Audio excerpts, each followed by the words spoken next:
मंत्र में भी माला का बहुत महत्व होता है। ये ध्यान भी बहुत आवश्यक है कि आपके पास जाप की जो माला है वो सही है या नहीं। जाप की माला के अंदर लगे हुए मनकों का भी अपना महत्व होता है। अंधेरे में बैठकर जाप नहीं करना चाहिए, पांव फैलाकर जाप नहीं करना चाहिए। हमारे जीवन में मंत्र एक बहुत बड़ी भूमिका निभाता है। हमारी चेतना को जो नीचे के स्तर पर जा चुकी है उसे उठाने का कार्य करता है। ठीक उसी की तरह जैसे पानी का स्वभाव नीचे की ओर गिरना है, उसी तरह से मन का स्वभाव भी नीचे की ओर गिरना है यदि आपने बुद्धि से उसका नियंत्रण नहीं किया तो। किंतु यदि पानी को आपको ऊपरी मंजिल पर पहुंचाना है तो मोटर लगानी पड़ती है। उसी तरह से मंत्र साधना है।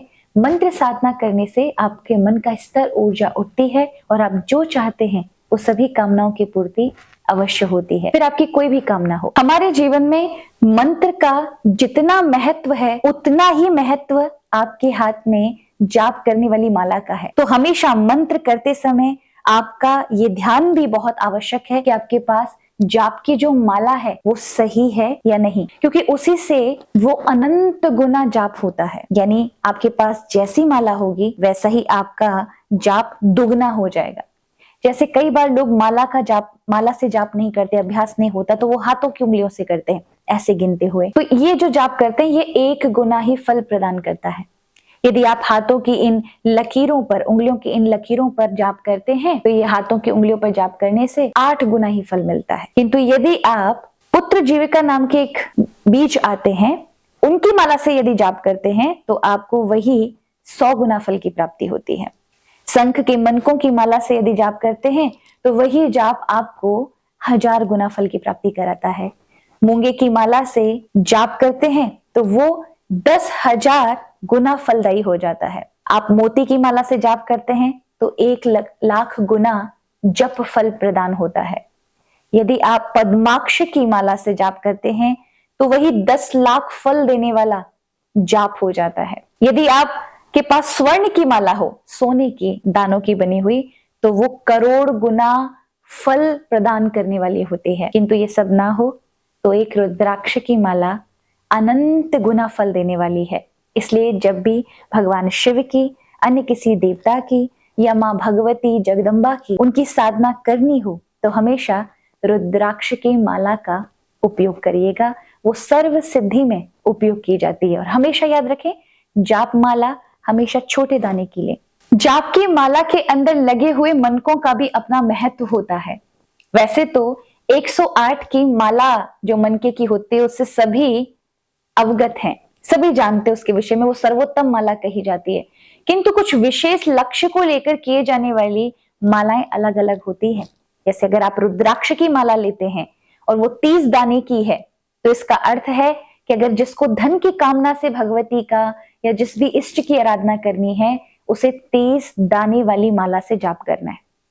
यदि किसी को जीवन में शारीरिक कष्ट है, पुष्टि चाहिए जीवन में, तो ऐसे को 25 दाने वाली माला पर जाप करना चाहिए। कभी आपने देखा होगा तंत्र इत्यादि करने वाले, मारण, मोहन, वशीकरण, ये सब जितने भी कार्य करते हैं, ऐसे अविचारिक कर्म में 15 दानों की माला का उपयोग होता है। और उसी प्रकार आपके पास 54 दानों वाली माला है तो ये श्रेष्ठ बताई गई है, आप किसी भी कार्य में इसका उपयोग कर सकते हैं। और यदि आपके पास नहीं है तो आप 108 वाली माला से ही जाप करें। किंतु आपने देखा होगा जब भी हम जाप करते हैं तब हमारी ये जो तर्जनी उंगली है ये हमेशा माला में जाप करते समय बाहर होती है, यानी इसका स्पर्श हम माला में क्यों नहीं करते। तो पहले जान लें, ये 5 उंगलियों का बड़ा महत्व है। इसमें अंगूठे को मोक्ष दायिनी कहा जाता है, यानी मोक्ष का सूचक है, ये ब्रह्म स्वरूप है। इसके बिना अगर आप जाप करेंगे तो सारा जाप निष्फल हो जाता है। उसी में ये तर्जनी उंगली शत्रु विनाशक कही जाती है। इसका स्पर्श यदि जाप समय होता है तो फिर हमें बार बार जाप में हमारे शत्रु, द्वेष भाव इत्यादि अवगुण हमारे जप में बाधा बनते हैं। इसीलिए हम इसको बिल्कुल जाप से बिल्कुल अलग रखते हैं, जिससे हमारे जप में, मंत्र में व्यवधान ना आए। उसके बाद जो ये मध्यमा है, इसका स्पर्श जब हम करते हैं तो ये धन प्रदान करने वाली है। अनामिका हमें शांति प्रदान करती है।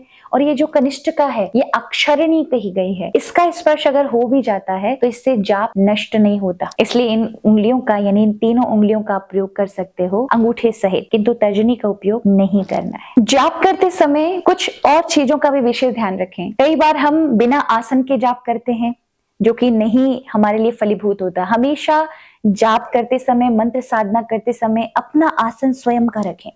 हर किसी के आसन पर बैठकर आपको जाप नहीं करना है। अंधेरे में बैठकर जाप नहीं करना चाहिए, पांव फैलाकर जाप नहीं करना चाहिए, व्याकुल चिंता मगन अवस्था में जाप नहीं करें। आप कभी चलते फिरते या खाट पर बैठ करके, बेड पर बैठ करके जाप नहीं करना चाहिए। ये मैं भगवान नाम जाप की नहीं बात कर रही। भगवान नाम तो आप चलते फिरते कभी भी ले सकते हैं। मैं मंत्र साधना की बात कर रही हूँ। जब आप किसी मंत्र को किसी लक्ष्य के लिए लेकर के जाप कर रहे होते, ये मंत्र आपकी चेतना के स्तर को उठाता है। इसीलिए जाप के जब मंत्र जाप करें तब उस समय एक ही अवस्था में बैठें। किन किन चीजों का ध्यान रखना है? जाप करते समय उबासी आ जाए, क्रोध आ जाए, किसी को अपशब्द बोल दें, कोई ऐसे स्त्री पुरुष का दर्शन हो जाए जिनका स्वभाव, जिनके चरित्र ठीक नहीं है और उस समय वो आकर व्यवधान पैदा कर दें, तो पंचपात्र यानी तांबे का एक छोटा सा वो रखिए कलश अपने पास। कलश नहीं कहेंगे, पंचपात्री आता है तांबे का, उसमें आचमनी होती है, उससे जल पहले से रखें। उस जल से 3 बार आचमन लें और अपने प्रभु का ध्यान करें, गुरु का ध्यान करें, यानी जिस इष्ट का आप मंत्र जाप करें उन्हें क्षमा याचन करें और फिर से आप जाप में लग जाएं। इससे जाप शीघ्र फलीभूत होता है।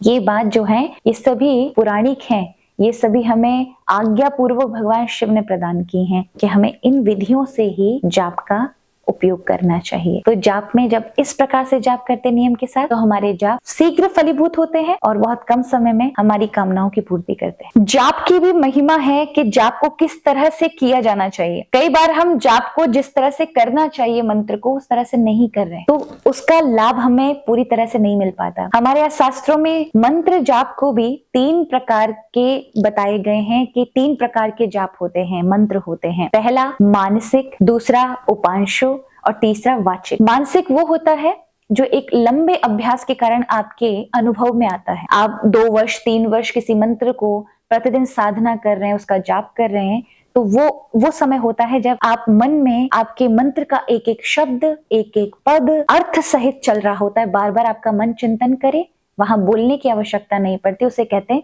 मानसिक जाप। उसके उपरांत आता है उपांशु जाप, जो प्राय सभी लोग करते हैं। उपांशु जाप में जिह्वा हिल रही होती है, आपको शब्द सुनाई पड़ते हैं, किंतु अगर बगल से कोई भी सटकर बैठा हो उस तक आवाज नहीं जाएगी, उसको समझ नहीं आएगा आप कौन सा मंत्र जाप कर रहे हैं। इसे कहते हैं उपांशु जाप और इसका फल मध्यम होता है। यानी मानसिक के बाद उपांशु जाप है जो सिद्धि प्रदान करने वाला है। उसके उपरांत आता है वाचिक जाप, जो बहुत तेज तेज स्पष्ट या अस्पष्ट वाणी में बोला गया मंत्र, जो बहुत तेज आवाज में बोला गया है। ऐसे वाचिक जाप का फल जो होता है वो निम्न होता है, बहुत थोड़े से में प्राप्त होता है। इसीलिए हमेशा जाप करें तो उपांशु जाप करें, जीभ हिलती रहे पर दूसरे को सुनाई ना दे, मंत्र सिर्फ आपको ही सुनाई दे। इस प्रकार से जाप करने से आपका जाप सिद्ध हो जाता है, आपके मंत्र जल्दी ही शीघ्र ही सिद्धि की प्राप्ति कराते हैं।